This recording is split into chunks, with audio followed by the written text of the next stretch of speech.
शुक्रवार को सीरियाई राष्ट्रपति कार्यालय ने एक आपातकालीन बयान जारी कर देश की जनता से संयम बरतने की अपील की है।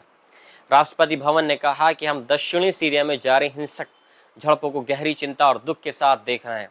देश में अवैध हथियारबंद गिरोह तेजी से फैल चुके हैं, जिन्होंने बंदूक के दम पर अपनी मनमर्जी थोपनी शुरू कर दी है। इन गिरोहों ने बच्चों, महिलाओं और बुजुर्गों की जान खतरे में डाल दी है।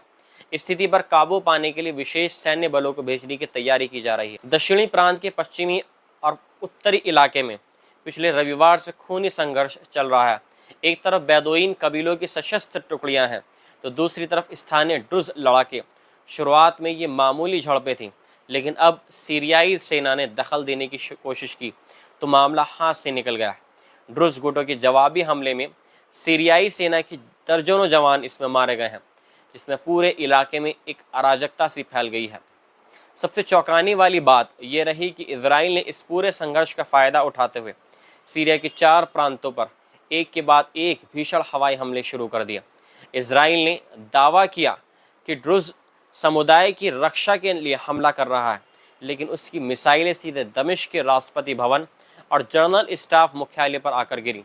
बुधवार रात पूरे दमिश्क शहर में बम धमाकों की आवाज़ें गूंजती रहीं। तुर्की ने इस पूरे घटनाक्रम पर तीखी प्रतिक्रिया दी है।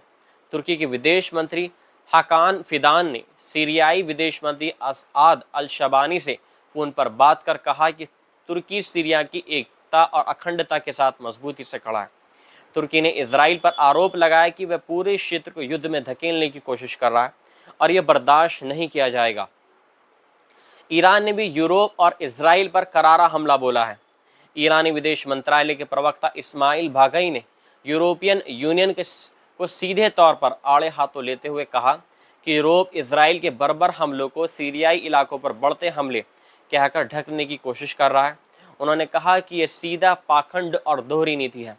ईरान ने कहा कि यह हमेशा सीरिया की अखंडता का समर्थन करेगा और दमन के खिलाफ मजबूती के साथ खड़ा रहेगा।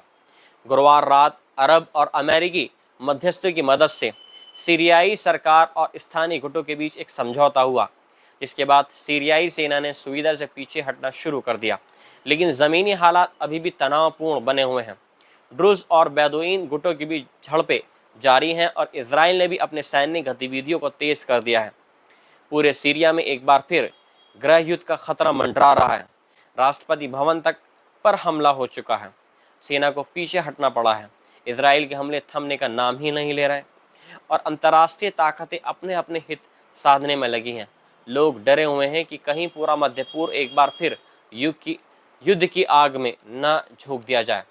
हालात ऐसे बन चुके हैं कि अब हर दिन मौत और तबाही की नई खबरें सामने आ रही हैं।